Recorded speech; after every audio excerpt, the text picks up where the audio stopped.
Sing, O Muse, of the man of many devices, who wandered full many ways after he had sacked the sacred town of Troy. Many were the men whose cities he saw, and whose mind he learned, and many the woes he suffered in his heart upon the sea, seeking to win his own life and the return of his comrades. That is how the story begins, nearly 3,000 years ago, sung aloud before it was ever written down, the oldest surviving epic of the Western world, about a man who is defined not by his bravery first, or his strength, but by his intellect, his mind, not his sword. Odysseus does not simply return home from a war. It takes him 10 years to travel a distance that should take weeks. He goes through monsters, goddesses, and his own self that forgets who he is entirely. Meanwhile, on the island he is trying to reach, his wife Penelope holds an entire kingdom together through patience, cunning, and a refusal to be anyone other than who she is, waiting for a man everyone else has given up for dead. The Odyssey has survived nearly 3 millennia, not because it's a good adventure story, though it is. It has survived because underneath the monsters and the gods, it is describing something every single person eventually has to do: find their way back to themselves, through everything designed to make them forget the way. Homer's Odyssey was composed sometime around the 8th century BC, a sequel of sorts to the Iliad, following one of the Trojan War's surviving Greek heroes as he tries to sail home to the island of Ithaca. On paper, it's a war veteran's journey home, but the poem has outlasted the empires that first told it because it operates on at least 3 layers at once: an adventure, a psychological allegory, and, on Penelope's half of the story, on identity and endurance that is often overlooked entirely, long before Carl Jung ever wrote about individuation, and long before Joseph Campbell mapped the hero's journey that draws heavily on this very poem. Homer had already described the shape of the process. A person is pulled away from home, forced through trial after trial that strip away who they thought they were, and can only return transformed, if they return at all. The road to Ithaca is not a simple trip from land to land. It's a trip towards wholeness. It's the integrated self Odysseus was before the war scattered him across the world, and it's the integrated self he has to become again, differently, by the time he actually arrives. The distance between Troy and Ithaca is actually the distance between a man defined entirely by war and violence, and a man who has faced every temptation to lose himself completely, and made it through with his identity, bruised, changed, but intact. This is why Odysseus's most repeated trait in the poem isn't strength, it's metis, the Greek word for a particular kind of practical intelligence, adaptability, cleverness under pressure. Individuation, in later language, isn't won through brute force either. It's won through consciousness, through a person's ability to recognize a trap, a temptation, a piece of their own darkness, and respond to it deliberately instead of being consumed by it. Odysseus survives not because he is the strongest man in the story. He survives because he is always the most awake. The first real trial Odysseus faces after leaving Troy is deceptively quiet. After seizing the city of Ismarus, the Cicones counterattack, kill 6 of his men, and force them to flee. After a heavy storm, they land on the shore of the Lotus-Eaters. The people there offer their visitors the lotus plant to eat, a fruit that is sweet and magical, but makes you forget all about home. It symbolizes the danger of escapism and temptation. Several of Odysseus's men eat it. Homer tells us plainly what happens next. They lose all thought of home, content to remain forever, and Odysseus has to physically drag them back to the ships, weeping against their will. This is one of the most psychologically precise images in the entire poem. The Lotus-Eaters aren't monsters. There's no danger, no violence, nothing to fight. It shows that the obstacles on their journey aren't always monsters and people with swords and spears, but sometimes it is their own self, their own temptation to forget and flee responsibility, abandoning all goals and ambitions. Next comes Polyphemus, the one-eyed Cyclops, in one of the poem's most famous episodes.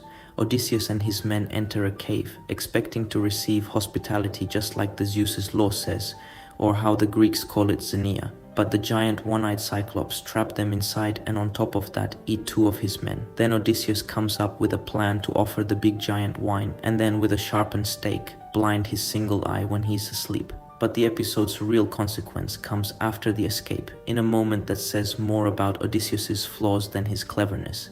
Odysseus feels the need to taunt Cyclops and take credit for his victory over him, so he is shouting his name to him. Polyphemus, now knowing exactly who blinded him, prays to his father, the sea god Poseidon, for vengeance. And that single act of pride is what turns a difficult voyage home into a 10-year exile. This is the poem quietly warning against a very specific danger: cleverness without humility. Odysseus manages to save him and his men with his cleverness, but his big ego nearly undoes everything he achieved with his intelligence. Individuation isn't only about developing capability, it's about developing capability, but at the same time, be humble with your progress, not forcing everyone to witness it.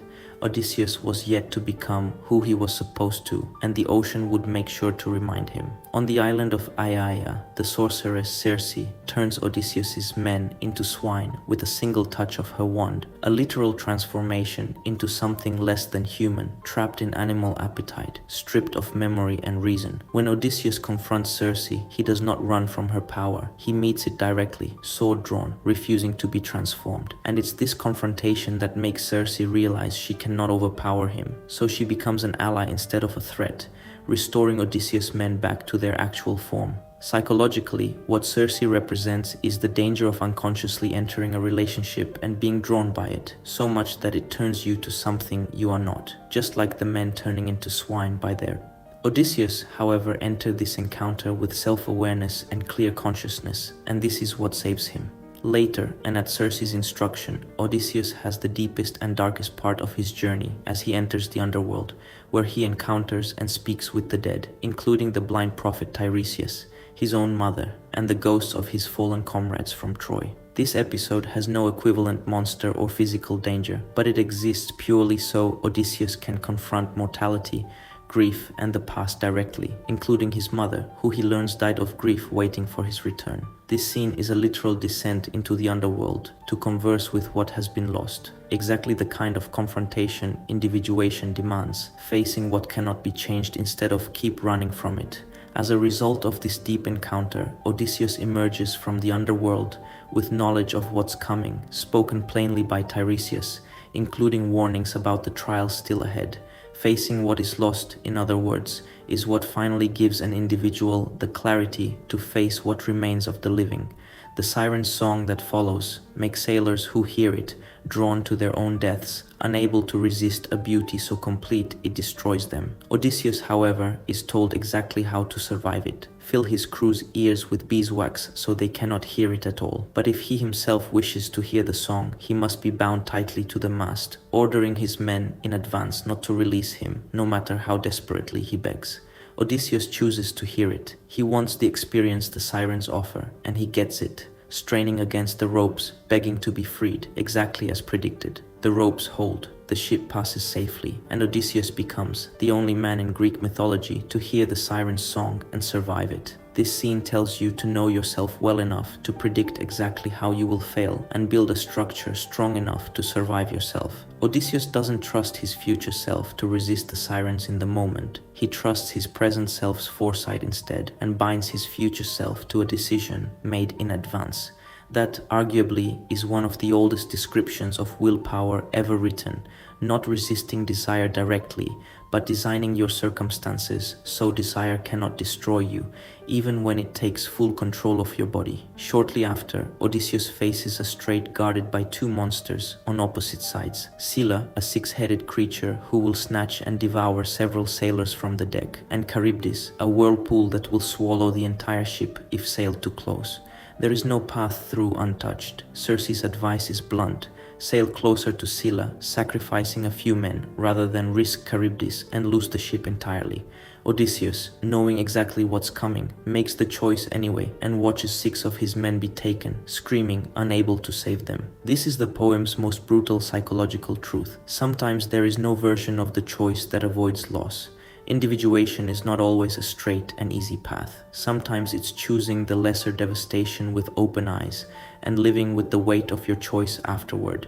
Odysseus does not become wiser by avoiding tragedy. He becomes wiser by surviving the specific tragedy he could not avoid, without pretending it didn't cost him something real. Before Ithaca, there is Calypso, a nymph who keeps Odysseus on her island for 7 years, offering him not just comfort like the Lotus-Eaters, but something far harder to refuse: immortality itself, an eternal painless life at her side, if only he agrees to stay and give up the journey back home for good. And here, in the poem's most human moment, Odysseus refuses. Homer tells us he sits on the shore every day, weeping, staring toward the sea, choosing his mortal, uncertain, difficult homecoming over an easy, eternal illusion. It is arguably the single clearest statement in the entire epic of what individuation actually requires. Not the absence of temptation, but the willingness to choose your own real mortal life over a comfortable substitute for it, even when the substitute is offered wrapped in paradise. While Odysseus faces monsters, external and internal, back in Ithaca, his wife Penelope is going through her own Odyssey. For 20 years she holds together a kingdom with no king, fending off more than 100 suitors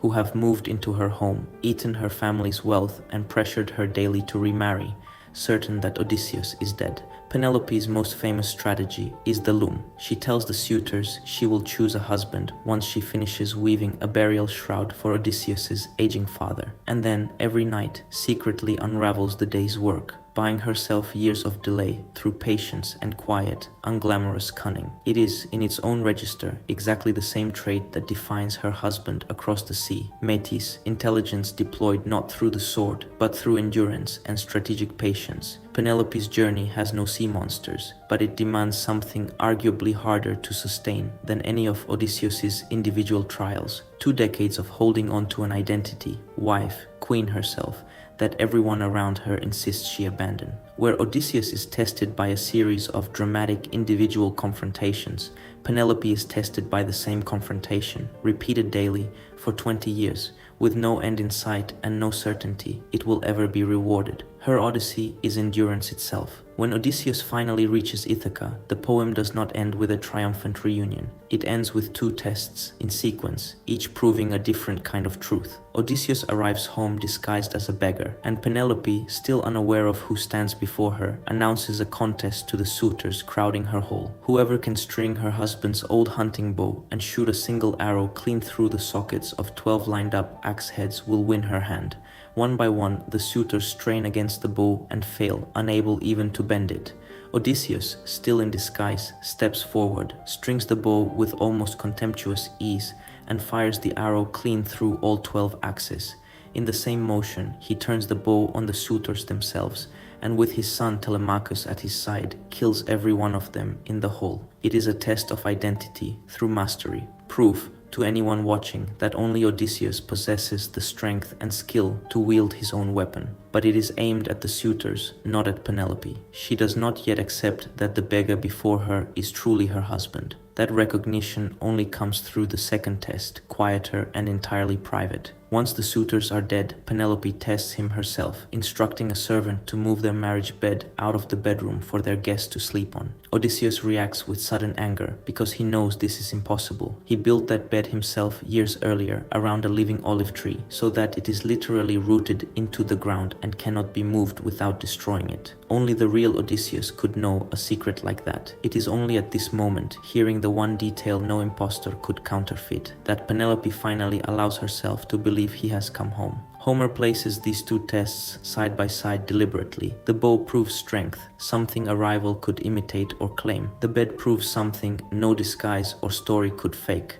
Private, rooted, shared knowledge between 2 people who have truly known each other. The bed cannot be moved because the tree is still rooted in the earth beneath the house. It is Homer's final image of what individuation actually produces. Not a man who escaped everything the journey did to him, but a man rooted enough, at the end of it, to be recognized by the one person who truly knew him before he left. Ithaca was never simply a location on a map. It was the self both Odysseus and Penelope had to hold on to, separately, in entirely different ways, for the other to eventually come home to. Every reader eventually notices that Odysseus's journey home takes 10 times longer than it should. Homer never explains this as bad luck. He explains it, monster by monster, temptation by temptation, as the actual distance between the man who left for war and the man capable of finally, truly arriving whole.